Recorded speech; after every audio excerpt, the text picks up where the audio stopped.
Good morning friends. साथियों, Chhattisgarh pre BEd pre DElEd 2023 की कक्षा नियमित प्रातः 8 बजे चल रही है। अभी तक हमने हिंदी ग्रामर में 8 वीडियो अपलोड कर दिया है। आज का हमारा ये जो वीडियो है क्लास 9 है, जिसमें हम विराम चिन्ह के बारे में बिल्कुल विस्तार से चर्चा करने वाले हैं, जो कि आपके हिंदी व्याकरण के चैप्टर में है। जो साथी नए होंगे, जो प्री बीएड प्री डीएलएड की तैयारी कर रहे होंगे, हमारे चैनल के साथ जुड़ेंगे, चैनल को सब्सक्राइब कर लेंगे ताकि उनको कंप्लीट इन्फॉर्मेशन हमारे चैनल के माध्यम से मिल सके। चलिए शुरू करेंगे हम विराम चिन्ह की। तो विराम चिन्ह की परिभाषा पर हम पहले आते हैं। आखिर विराम चिन्ह होता क्या है?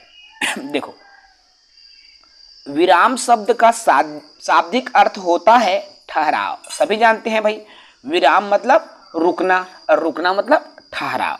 तो एक व्यक्ति अपने बात कहने के लिए, उसे समझाने के लिए, किसी कथन पर बल देने के लिए, आश्चर्य आदि भावों को व्यक्त करने के लिए कहीं कम समय के लिए तो कहीं अधिक समय के लिए क्या करता है? ठहरता है ना भाई। हम अपनी बातों को जब भी रखते हैं तो उनमें इस तरह के जो चिन्हों का हम प्रयोग करते हैं, और ये चिन्ह जब हम बोलते हैं ना तो वो विराम में नजर आता है। इस यही वजह है कि इसको क्या कहा जाता है? विराम चिन्ह कहा जाता है। भाषा के रूप में, लिखित रूप में उसे ठहरने के लिए संकेत का प्रयोग करते हैं, जबकि मौखिक रूप में बोलते हैं तो वहां पर हम विराम लेते हैं। चीजें समझ रहे हैं साथियों?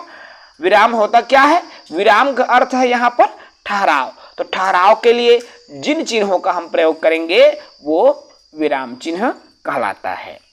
इसको उदाहरण से समझो। देखो, रोको मत जाने दो। यहां पर देखो, ये जो विराम चिन्ह लगा है ना साथियों, अर्ध विराम, ये जो अल्प विराम है, ठीक है, ये अल्प विराम लगा है। देखो, अब यहां रोको अल्प विराम लगा है, उसके बाद मत जाने दो, मतलब उसको रोक के रखो, उसको जाने मत देना।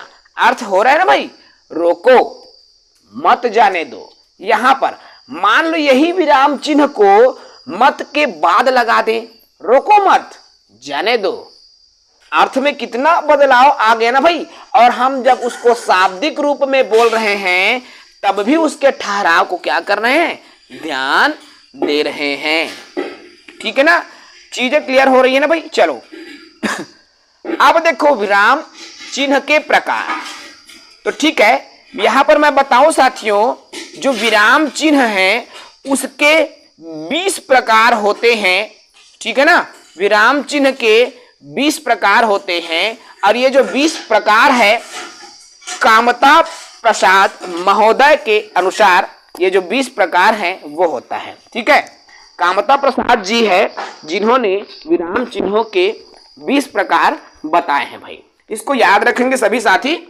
एग्जाम में अगर आ गया कि 20 प्रकार किसने, विराम चिन्हों की संख्या कितनी होती है और किसने कहा है, तो याद रखेंगे विराम चिन्ह जो है 20 प्रकार होंगे।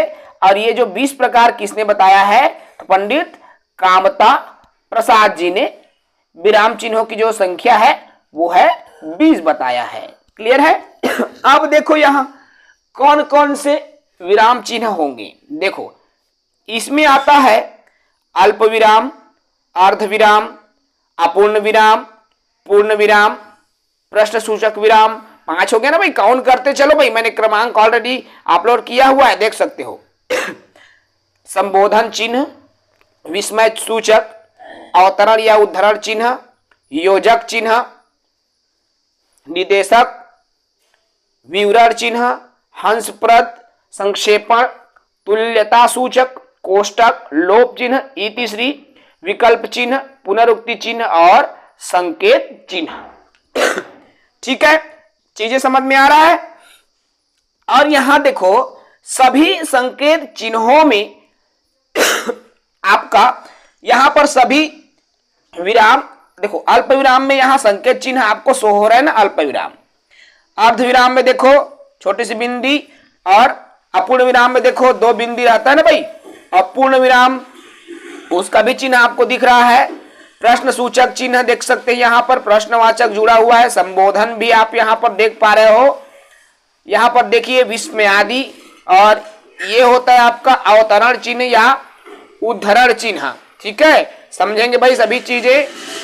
इकहरा दोहरा, इकहरा में ये है, दोहरा में ये है ना। योजक चिन्ह में एक यहां पर देख पा रहे हो, निदेशक चिन्ह में भी आपको स्क्रीन पर दिख रहा है भाई कौन सा चिन्ह को क्या बोलते हैं। बिल्कुल आप इस संकेत को कॉपी में लिखेंगे भाई, मैं बता रहा हूं सभी 20 प्रकार के जो है ना विवरण चिन्ह को देखो। हंसप्रद, लाघव चिन्ह, तुल्यता सूचक या समता, समता बराबर को शो करता है ना। यहाँ कोष्टक देख सकते हैं, 3 प्रकार के कोष्टक आपको दिखता है।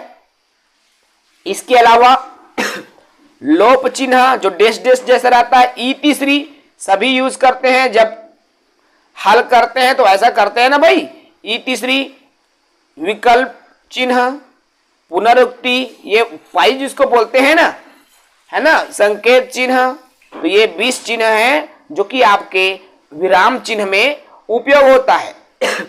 यहां पर देखो भाई मैंने विराम सभी को बता दिया है। योजक चिन्ह माता और पिता में लगता है ना संवाद, ये वाला आपको देखो सीन, देखो यहां पर सभी चीजें कब कब, जैसे लाघव चिन्ह का प्रयोग कब होता है, ये जो है डॉक्टर, डॉ में जो बिंदी रहता है ना वो लाघव चिन्ह है भाई, याद रखना इस बात को, ठीक है ना। संवाद चिन्ह माता और पिता के बीच में जो चिन्ह लगा होता है योजक चिन्ह कहलाता है, इसको भी याद रखेंगे भाई, मोस्ट इंपॉर्टेंट है ना, ठीक है ना। योजक चिन्ह जो माता पिता के बीच में लगता है। उद्धरण चिन्ह जो ऐसे लगा रहता है ना भाई, और आपका देखो लाघव चिन्ह, तो जो डॉक्टर लिखते हैं ना डा के बाद जो बिंदी जैसा लगाते हैं वो लाघव चिन्ह है भाई, ठीक है। तो कामता प्रसाद महोदय ने विराम चिन्हों की संख्या 20 बताई है और इसको सभी साथी बिल्कुल याद रखेंगे भाई।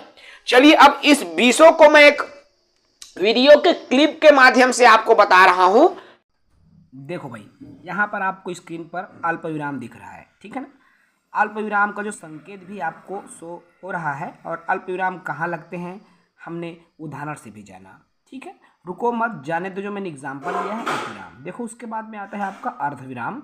तो अर्ध विराम जैसे देखो हमने लिखा यहाँ पर ध्रुव स्वामिनी, तो ध्रुव स्वामिनी जिसमें जो लगा हुआ है वो है, ठीक है। चलो अपूर्ण विराम, देखो अपूर्ण विराम 2 बिंदी जैसा दिखाई देता है, जैसे उदाहरण दिया हुआ देखो, छोटा सवाल, अपूर्ण विराम बड़ा सवाल, है ना, इस तरह से लगता है। पूर्ण विराम जो कि फुल स्टॉप बोलते हैं, आप सभी जानते हैं, कोई भी वाक्य खत्म होने के बाद में ये जो पूर्ण विराम चिन्ह है वो लगाया जाता है, ठीक है। देखिए उसने बताया, देखो सभी चीजें हम इसमें क्लियर कर रहे हैं ना। प्रश्न सूचक चिन्ह आपको स्क्रीन पर दिख रहा है, देख सकते हैं, तुम कहाँ रहते हो, उसके बाद में प्रश्न सूचक चिन्ह लगा हुआ है। इसके बाद में आपका आता है संबोधक चिन्ह, जो कि देख सकते हैं स्क्रीन पर आपको दिख रहा है संबोधक चिन्ह। जैसे किसी को पुकारा या बुलाया जाए, हे प्रभु, ईश्वर को पुकार रहे हैं ना भाई, तो इस तरह से संबोधक। देखो उसके बाद आता है विस्मय सूचक, विस्मय सूचक भी ऐसे ही है, संबोधक विस्मय सूचक, ठीक है, आह ओह ऐसा बोलते हैं भाई।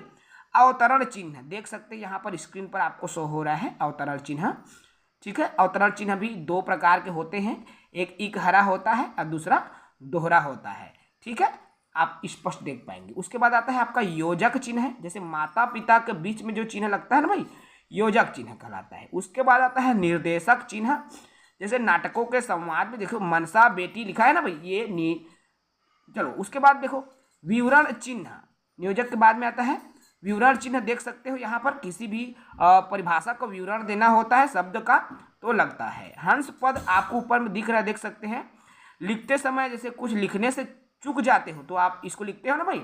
उसके बाद आता है संक्षेपण चिन्ह, जो 0 की तरह आपको स्क्रीन पर दिखता है ना, वो होता है, ठीक है। तुल्यता या समता सूचक चिन्ह, जैसे डॉक्टर वगैरह लिखते हो ना, तो ये सब तुल्यता का देख सकते हो या बराबर का जो चिन्ह है, ठीक है। कोष्टक, कोष्टक तो आप सभी साथी जानते हो भाई, 3 प्रकार के कोष्टक आपको देखने को मिलते हैं। लोप चिन्ह यहाँ पर भी देख पा रहे हो आप, लोप चिन्ह डैश डैश डैश की तरह होता है, इसे लोप चिन्ह। उसके बाद में आता है इतिश्री, जब किसी भी आंसर को पाठ को समाप्त करते हो तो लगाते हो ना भाई विकल्प चिन्ह, ऑब्लिक जैसा ये चिन्ह होता है जिसे विकल्प चिन्ह कहते हैं। उसके बाद पुनरुक्ति चिन्ह होता है, देख सकते हो आपको स्क्रीन पर शो हो रहा है भाई। जैसे श्री सोहन लाल लिखते हैं ना, तो इस चिन्ह को हम लिखते हैं, है ना। उसके बाद संकेत चिन्ह आते हैं। इस तरह से साथियों ये 20 प्रकार के चिन्ह होते हैं। इस वीडियो में यही